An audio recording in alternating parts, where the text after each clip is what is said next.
నిజ నిర్ధారణకు అంతిమ నిర్ణయం డిఎన్ఏ టెస్ట్. ఉన్నది ఉన్నట్లుగా వాస్తవాలను శోధించి వివరించే మన డిఎన్ఏ టీవీ, మన రాష్ట్రం, మన ఛానల్. అందరికీ నమస్కారం. మీ అందరికీ తెలిసింది, లాస్ట్ మంత్ నవంబర్ 15వ తేదీన నేను ఏపీ స్టేట్ ఫైబర్ నెట్ దానికి చైర్మన్గా ఛార్జ్ తీసుకోవడం జరిగింది. దాదాపు నెల రోజులు దాటింది. ఆ రోజు ఛార్జ్ తీసుకున్నప్పుడు నేను చాలా బ్రీఫ్గా చెప్పడం జరిగింది. ఎందుకంటే ఆ రోజుకు ఛార్జ్ తీసుకున్న రోజుకు నా చేతిలో ఎటువంటి సమాచారం లేదు. ఒక 15-20 రోజుల తర్వాత మొత్తం సమాచారం సేకరించిన తర్వాత మీడియా ముందుకు వచ్చి ఈ సంస్థ గురించి ఏంటనేది చెప్తానని చెప్పాను. బట్ కొంత టైం ఎక్కువ తీసుకోవడం జరిగింది. కొంత డేటా తీసుకోవడంలో డిలే అవడం వల్ల అదొకటి. రెండోది వచ్చేసి మనందరికీ తెలిసింది, ఈ సంస్థ 2015 అక్టోబర్లో నాడు ముఖ్యమంత్రిగా ఉన్నటువంటి శ్రీ నారా చంద్రబాబు నాయుడు గారు స్థాపించడం జరిగింది వారి ఆధ్వర్యంలో. సో ఆ రోజు ముఖ్యంగా దీని ఉద్దేశం ఏంటంటే, ఈ సంస్థ యొక్క ముఖ్య ఉద్దేశము ఇంటర్నెట్ సేవలు కావచ్చు, కేబుల్ కనెక్షన్ కావచ్చు, ముఖ్యంగా మధ్యతరగతి పేదవారికి తక్కువ ధరలో, అది కూడా గ్రామీణ ప్రాంతాల్లో, ఎక్కడైతే గ్రామీణ ప్రాంతాలు కావచ్చు, మారుమూల గ్రామాల్లో ఉన్నవారికి కూడా తక్కువ ధరలు అందించాలి. రెండోది ఇంటర్నెట్ సేవలు అందించాలనేది ఆ రోజు ముఖ్య ఉద్దేశం. ఎందుకంటే మనందరికీ తెలిసిన పట్టణాల్లోనూ నగరాల్లోనూ ఆ రోజు కొంత ఇంటర్నెట్ ఉండేది, కానీ గ్రామాల్లో, మారుమూల గ్రామాల్లో ఇంటర్నెట్ ఉండేది కాదు. ఒకవేళ వాళ్ళు ఏదైనా తీసుకోవాలన్నా కూడా, ఏదో మొబైల్ ద్వారా తీసుకోవాలన్నా కూడా అది కాస్ట్లీగా ఉండేది. ఆ నేపథ్యంలో ఆ రోజు శ్రీ నారా చంద్రబాబు నాయుడు గారు ఆలోచించి పేదవారికి కూడా ఇంటర్నెట్ సేవలు అందుబాటులోకి రావాలి, తక్కువ ధరలోకి రావాలనే ఉద్దేశంతో తీసుకురావడం జరిగింది. వారు ఏదైతే భవిష్యత్తును ఊహించి ఆ రోజు దీన్ని తీసుకొచ్చారో మనందరికీ కూడా తెలిసిందే. 2020-2021లో కరోనా టైం అప్పుడు కూడా ఏది వర్క్ ఫ్రమ్ హోమ్ చేయడానికి ఆ రోజు కరోనా టైంలో ఆ రోజు 2015 అక్టోబర్లో తీసుకున్న నిర్ణయం, తర్వాత ఫైబర్ నెట్ ఎస్టాబ్లిష్ చేయడము, దాదాపు స్టేట్ గవర్నమెంట్ తరఫున 24,000 కిలోమీటర్లు ప్రతి గ్రామానికి కూడా అందుబాటులోకి వచ్చేటట్టు ఇంటర్నెట్ కానీ, కేబుల్ కానీ, ముఖ్యంగా ఇంటర్నెట్ సేవలు వచ్చేటట్టు ఆ రోజు కేబుల్ చేయడం, తద్వారా దాని ఫలాలు కూడా ప్రజలు ఆ రోజు అనుభవించడం జరిగింది. ముఖ్యంగా బెంగళూరులో కావచ్చు, హైదరాబాద్లో కావచ్చు, చెన్నైలో కావచ్చు, జాబులు చేసే వాళ్ళందరూ కూడా కరోనా టైంలో ఊర్లోకి వస్తే ఎలా అది ఉపయోగపడింది ఇంటర్నెట్ సేవలు వర్క్ ఫ్రమ్ హోమ్ చేయడానికి ఆ రోజు తెలిసింది. సో మా పార్టీ అధినేత ఏ నిర్ణయం తీసుకున్నా కూడా భవిష్యత్ తరాలకు ఉపయోగపడేది ఆలోచించి తీసుకుంటాడు. ఇది ఒక ఆస్పెక్ట్. అయితే ఆ రోజు తీసుకున్న తర్వాత 2016 నుంచి దానికి సంబంధించిన కేబుల్స్ వేయటం కావచ్చు, మొత్తం దానికి సంబంధించిన ప్రాజెక్ట్స్ అంతా ఇంప్లిమెంట్ అయిన తర్వాత 2019కి టీడీపీ పార్టీ దిగిపోయటానికి 10 లక్షల కనెక్షన్స్ తోటి సబ్స్క్రైబర్స్ ఉండటం జరిగింది, ఏది ఏపీ ఫైబర్ నెట్కి. ఆ తర్వాత 2019 నుంచి 24 మొన్నటి చూసేట్లకి ఈ రోజున్న కనెక్షన్స్ ఎన్నాయంటే 5 లక్షల కనెక్షన్స్. అంటే ఒక 3 సంవత్సరాల్లో, అంటే 2016 కూడాలో వర్క్ స్టార్ట్ అయింది, చెప్పాలంటే 2 సంవత్సరాలు, గట్టి చెప్పాలంటే 2 సంవత్సరాలు కూడా లేదు, 2 సంవత్సరాల మాకు 10 లక్షల కనెక్షన్స్ వస్తే, వీళ్ళు 5 సంవత్సరాల్లో ఆల్రెడీ ఎగ్జిస్టింగ్ ఇన్ఫ్రాస్ట్రక్చర్ ఉంది, ఎవ్రీథింగ్ ఈజ్ రెడీ, మొత్తం రెడీ చేసి పెడితే 5 సంవత్సరాల కనెక్షన్స్ ఎన్ని పెరగాలి? 30-40 లక్షలుగా పెరగాల్సింది పోయి 10 లక్షల కనెక్షన్స్ కాస్త కూడా 5 లక్షలు పడిపోయింది. ఇదొకటి. రెండోది ముఖ్యమైన విషయం ఏంటంటే, ఒక రకంగా చెప్పాలంటే ఈరోజు ఈ సంస్థ in the verge of insolvency, అంటే దివాలా అంచులో ఉంది ఈరోజు ఈ సంస్థ పరిస్థితి. అంటే ఇది వెరీ అన్ఫార్చునేట్. ఈ సంస్థ చైర్మన్గా నేను ఆ మాట చెప్పడానికి కూడా బాధ ఉంది, కానీ తప్పదు. ఎందుకంటే ఈరోజున్న పరిస్థితి తెలియాలి కాబట్టి చెప్పాల్సి వస్తుంది. వాస్తవంగా చెప్పాలంటే ఈరోజు ఈ సంస్థ ఏంటంటే దివాలా అంచులో ఉంది. 2019కి బ్రహ్మాండంగా ప్రోగ్రెసివ్లోకి రావాల్సినటువంటి సంస్థ, ఆ రోజున్న ఇన్ఫ్రాస్ట్రక్చర్కి ఎస్టాబ్లిష్ చేసిన సిస్టమ్స్ కావచ్చు, మిగతా అన్నీ చూస్తే పెరగాల్సిన సంస్థ ఈరోజు దివాలా అంచులోకి వచ్చింది. ఇది ఒక అంశం. రెండోది వచ్చేసరికి అత్యంత బాధాకరమైనది ఏంటంటే, ఒక గవర్నమెంట్ కార్పొరేషన్ ఎంతో చక్కగా నడవాల్సింది, స్టాండర్డ్ ఆపరేటింగ్ ప్రొసీజర్స్ కానీ, ప్రాపర్ సిస్టమ్స్ కానీ ఆ రోజు ఎస్టాబ్లిష్ చేసి పెడితే, ఈరోజు చూసినట్లయితే ఈ రోజుకి చెప్తున్నాను నేను, ఈరోజు చూస్తే ఒక్క proper SOP standard operating procedures లేదు, ఒక్క సిస్టమ్ సరిగా లేదు. కిరాణా కొట్టు వాళ్ళన్నా కూడా బ్రహ్మాండంగా నడుపుతారు, కనీసం ఒక సాయంత్రానికి ఒక లెక్క ఉంటుంది, ఇదిగో ఇంత వచ్చింది, ఇంత పోయింది, ఇంత బ్యాంకులో డిపాజిట్ చేసామని ఒక లెక్క ఉంటుంది. కిరాణా కొట్టు కంటే కూడా దారుణంగా నడిపారు ఈ సంవత్సరం, లాస్ట్ 5 సంవత్సరాలు అత్యంత దారుణంగా నడిపారు. నాకు తెలిసినంతకు భారతదేశంలో ఏ ప్రభుత్వ రంగ సంస్థని ఇంత దారుణంగా నడిపినట్టు మనకు లేదు. అత్యంత దారుణంగా మరి ఆనాడున్న ఎండి గారు, ఆ చైర్మన్ గారు మరి ఏం చేశారో నాకు అర్థం కాదు. విచ్చలవిడిగా అవినీతి అయితే జరిగింది, అది దాని గురించి టూ అవర్లు ఇప్పుడే నేను మాట్లాడలేను, ఎందుకంటే విజిలెన్స్ ఎన్క్వైరీ జరుగుతుంది. సో వాళ్ళు విజిలెన్స్ రిపోర్ట్ ఇచ్చిన తర్వాత కంప్లీట్గా మళ్ళీ ఒక ప్రెస్ మీట్ పెడతాను, మొత్తం డీటెయిల్డ్గా ఎక్స్ప్లెయిన్ చేస్తాను.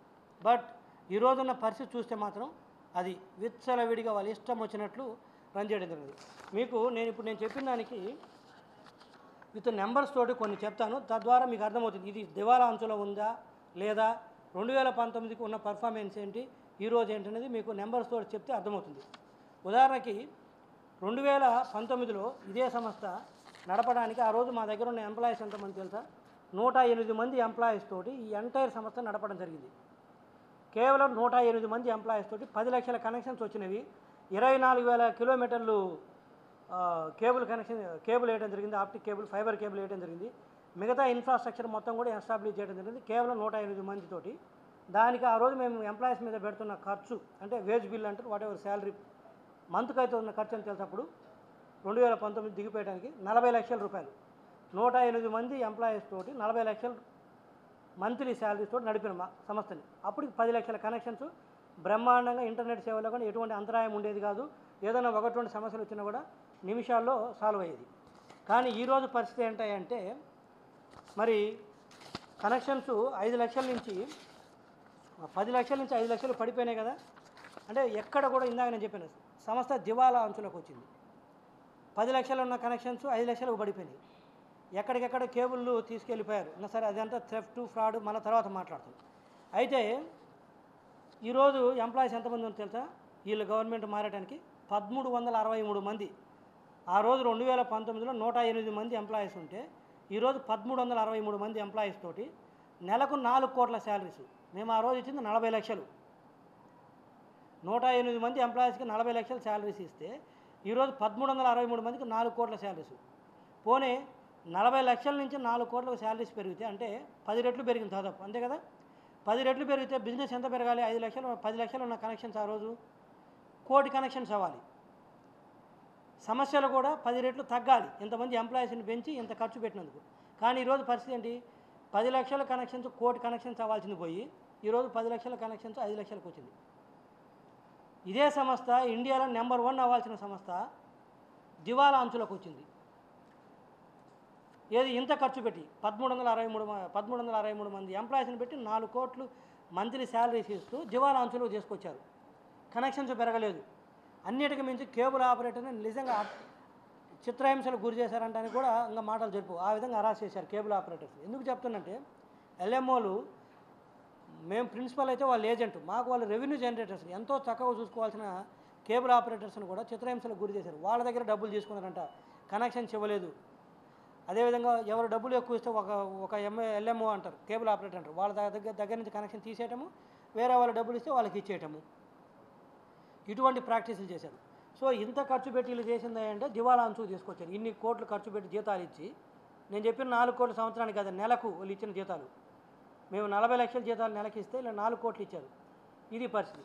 రెండోది వచ్చేసరికి ఈరోజు అప్పులు కూడా చూస్తే 1262 కోట్ల రూపాయలు ఈరోజు అప్పు ఉంది ఈ సంస్థ మీద. 1262 కోట్ల రూపాయలు ఒక ప్రభుత్వ రంగ సంస్థ మీద. ఏది మాకు ఇన్కమ్ రావాల్సిన సంస్థ, ఏది ఇన్కమ్ జనరేటెడ్ ఆర్గనైజేషన్, ఇది గవర్నెన్స్ ఉన్న కార్పొరేషన్. మిగతా కార్పొరేషన్స్ అనుకో ఆదాయాలు ఉండవు, కేవలం అప్పులు చేసి ఖర్చు చేయాల్సి ఉంటుంది, లేదా రెవెన్యూ గ్రాంట్స్ కింద రాష్ట్ర ప్రభుత్వం ఇస్తుంది. కానీ దీనికి ఆదాయం వచ్చే సంస్థ ఇది. అటువంటి సంస్థలు కూడా 1262 కోట్ల రూపాయలు ఈ రోజుకు వీళ్ళు అప్పులు పెట్టడం జరిగింది. అదేవిధంగా చూస్తే మేము 2015 నుంచి 19కి 3,580 కోట్ల రూపాయలు ఖర్చు పెట్టడం జరిగింది ఆ రోజు సంస్థను మొత్తం ఎస్టాబ్లిష్ చేయడానికి. ఏది కంప్లీట్ అంత క్యాపిటల్ ఎక్స్పెండిచర్ కావచ్చు, రెవెన్యూ ఎక్స్పెండిచర్ కావచ్చు, వాట్ ఎవర్ ఇట్ మేబీ 3,580 కోట్ల రూపాయలు ఖర్చు పెట్టి రెడీ టు సర్వ్ అన్నట్టు అనమాట. ఖర్చు పెట్టి ఇన్ఫ్రాస్ట్రక్చర్ మొత్తం క్రియేట్ చేశాం. ఇక తర్వాత చేయడానికి పెద్ద స్కోప్ కూడా లేదు. 3,580 కోట్ల రూపాయలు ఖర్చు పెట్టి మేము ఆ రోజు చేసింది 10 లక్షల కనెక్షన్లు తీసుకొచ్చాము, ఇంకా రెడీ టు సర్వ్. అయితే ఈ తర్వాత వీళ్ళు వచ్చి ఏం చేశారంటే, వీళ్ళు ఖర్చు పెట్టిన అది ఇందాక నేను చెప్పింది 3,580 కోట్ల రూపాయలు మాకు వచ్చిన రిసీట్స్, అందులో మేము ఖర్చు పెట్టింది ఆ రోజు వచ్చేసరికి 3,513 కోట్లు ఖర్చు పెట్టడం జరిగింది. ఇదే విధంగా వీళ్ళకి వచ్చిన మొత్తం అప్పులు అయితేమి, రిసీట్స్ అయితేమి, మిగతా సెంట్రల్ గవర్నమెంట్ నుంచి వచ్చిన గ్రాంట్స్ అయితే, స్టేట్ గవర్నమెంట్ పంపించిన గ్రాంట్ అయితేమి, ఎఫిషియన్ అంటే ఇన్కమ్ తక్కువ ఇట్లకి 75 కోట్ల రూపాయలు తీసుకొచ్చి 6,869 కోట్ల రూపాయలు ఖర్చు పెట్టడం జరిగింది. అంటే స్థూలంగా చెప్పాలంటే మేము ఆ రోజు మొత్తం ఇన్ఫ్రాస్ట్రక్చర్ రెడీ చేయడానికి 10 లక్షల కనెక్షన్ తీసుకురావడానికి 3,513 కోట్ల రూపాయలు ఖర్చు పెడితే వీళ్ళు రెడీగా ఉన్న సంస్థకి 6,869 కోట్ల రూపాయలు ఖర్చు పెట్టారు ఈ 5 సంవత్సరాలు. మరి దాదాపు మేము పెట్టిన దానికంటే దాదాపు డబల్ పెట్టారు దగ్గరగా. మరి డబల్ పెట్టినప్పుడు 3,500 కోట్లు ఎక్కడ, 6,800 కోట్లు ఎక్కడ? ప్లస్ 6,800 కోట్లు 5 సంవత్సరాలు పెట్టడానికి అవసరం లేదు, ఎందుకంటే ఆల్రెడీ ఇన్ఫ్రాస్ట్రక్చర్ మొత్తం ఎస్టాబ్లిష్ చేసినాం మేము. ఇక రెగ్యులర్గా ఉంటే ఏదైనా మెయింటెనెన్స్ కావచ్చు, కొంత అడిషనల్గా ఎక్కడన్నా అక్కడ అవసరమైన క్యాపిటల్ ఎక్స్పెండిచర్ కొంత, అదేవిధంగా శాలరీస్ అది ఉంటుంది. మరి 3,500 కోట్ల ఖర్చు ఎక్కడ మొత్తం రెడీ చేయడానికి? 6,869 కోట్లు ఎక్కడ 5 సంవత్సరాలు? పోనీ ఇంత చేసి ఏమన్నా ఎఫిషియన్సీ పెంచారా? బిజినెస్ ఆపరేషనల్ ఎఫిషియన్సీ అంటే చెప్పారు కదా ఇందాక, దివాలా అంచుకు తీసుకొచ్చారు. రెండోది 10 లక్షల కనెక్షన్స్ 5 లక్షలు తీసుకొచ్చారు. ఈరోజు ఏదైనా సమస్య వస్తే పట్టించుకునే వాళ్ళు లేడు, కేబుల్ ఆపరేటర్ల సంఖ్య కూడా పడిపోయింది. సో ఇది ముఖ్యంగా మీరు నోట్ చేసుకోవాల్సింది. ఖర్చు 3,500 కోట్లు ఖర్చు పెట్టి మేము 10 లక్షల కనెక్షన్లు తీసుకొచ్చాము. ప్లస్ అన్నిటికి మించి టోటల్ క్యాపిటల్ ఎక్స్పెండిచర్ అదే టైంలో నడిచింది. ఇలా 6,800 కోట్ల రూపాయలు క్యాపిటల్ ఎక్స్పెండిచర్ పెట్టడానికి అవకాశం లేదు. ఎస్పెషల్లీ లాస్ట్ 23-24 మన ఎన్నికల సంవత్సరంలో ఎక్కువ ఖర్చు పెట్టి డ్రా చేసుకొని వెళ్ళిపోయారు డబ్బులంతా. ఇది కూడా విజిలెన్స్ ఎంక్వైరీ నడుస్తుంది. అది అయిపోయిన తర్వాత డెఫినెట్గా మొత్తం వివరాలతో బయటకు వస్తాం. ఇది పరిస్థితి. సో ఈ విధంగా చూసినట్టయితే ఉద్యోగస్తుల అంశాలు కాదు. ఇంకోటి ఏంటంటే ముఖ్యంగా ఎంప్లాయీస్ని ఎలా రిక్రూట్ చేశారంటే, మేము ఈరోజు బయటకు వస్తుంది. జనరల్గా మీ అందరికీ తెలుసు, మీరు కూడా సంస్థలు ఉద్యోగస్తులు పనిచేస్తున్నారు.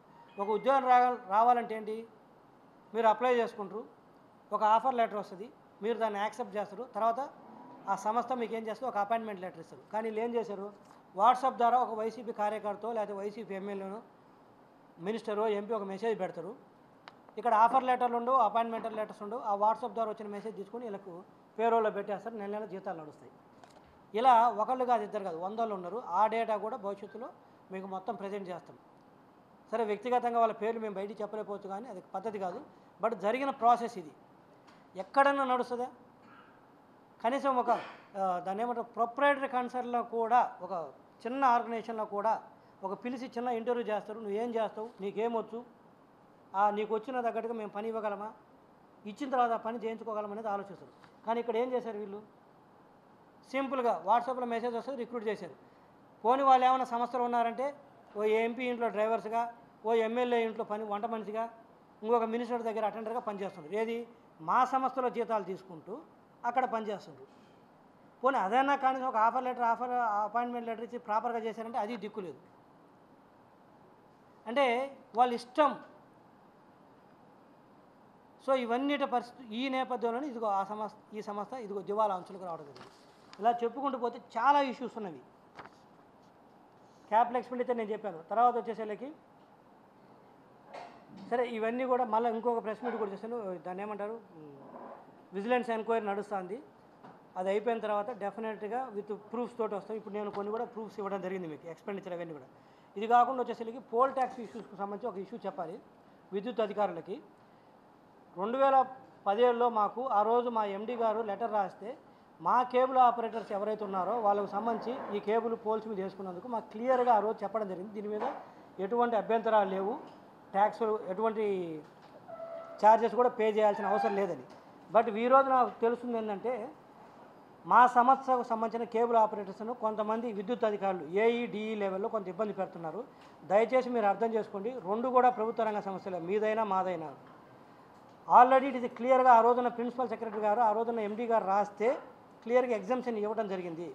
మీ దగ్గర ప్రాపర్ డాక్యుమెంట్స్ ఉన్నాయి, ఒకసారి చూడండి. నేను కూడా మిమ్మల్ని రిక్వెస్ట్ చేసేది ఒకటి, ఇబ్బంది పెట్టొద్దు. మీరు ఏదైనా ఉంటే అలా ఏదైనా కేబుల్ ఆపరేటర్స్ కొంతమంది చెప్తున్నారు, మా దగ్గర పేరుకి ఎన్రోల్ చేయించుకొని ఒక 4-5 కనెక్షన్లు పెట్టుకొని వేరే వాళ్ళవి బయట నడుపుతూ ఈ పోల్స్ను ఉపయోగించుకుంటున్నారు. ఒకవేళ అలా ఏదైనా ఉంటే మా ఏపీఎస్ఎఫ్ఎల్ ఫైబర్ నెట్ సంస్థకు మీరు ఆ విద్యుత్ అధికారులు ఏఈలు కానీ డీలు కానీ మాకు ఇంటిమేట్ చేయండి. నా మెయిల్ ఐడి ఉంటుంది, చైర్మన్ మెయిల్ ఐడి ఉంటుంది, తీసుకోండి. ఆ మెయిల్కి చేయండి. మేము ఏదైనా ఉంటే వాళ్ళతో మాట్లాడతాం. దయచేసి మీరు డైరెక్ట్గా ఇన్వాల్వ్ అవుతుండటం వల్ల ఏంటంటే మీకు అర్థం కావట్లేదు, అసలు 4 కనెక్షన్స్ ఉన్నాయా 400 ఉన్నాయా అనేది తెలియట్లేదు.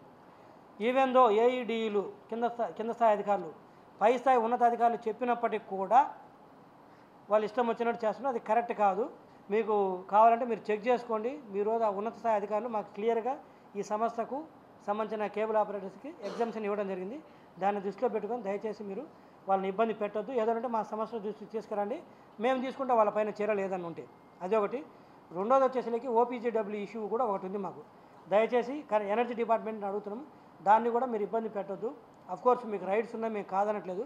బట్ మాకు కొంత సమయం ఇచ్చి ఆ కేబుల్ చేద్దామంటే మీరు షిఫ్ట్ చేసుకోండి.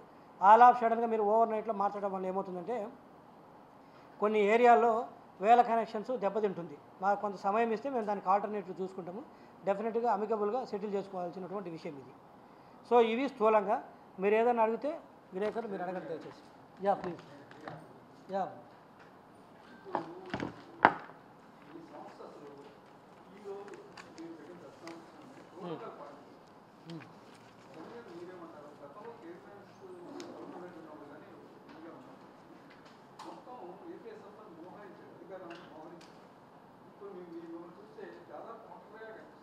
చైర్మన్ గౌతమ్ రెడ్డి గారు ఇప్పుడు మేము రివైవ్ చేస్తాం, మాకు టైం ఇవ్వండి. ఇప్పుడే చెప్పే కదా, డెఫినెట్గా రివైవ్ చేస్తాము. డెఫినెట్గా అన్ని ప్లాన్స్ రివైవ్ చేస్తున్నాము. Everything will revive.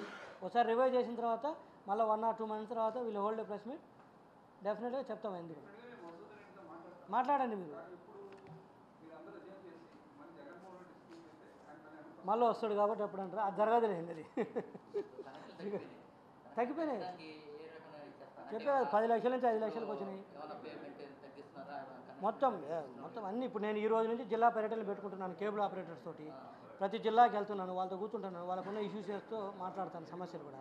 తర్వాత వాళ్ళు ఇచ్చిన ఇన్పుట్స్, వాళ్ళకున్న సమస్యలు పెట్టుకొని మేము కూడా మళ్ళీ రివైజ్డ్ ప్లాన్స్ అన్ని కూడా షెడ్యూల్ చేస్తున్నాం. బాగా తగ్గిపోయినాయి.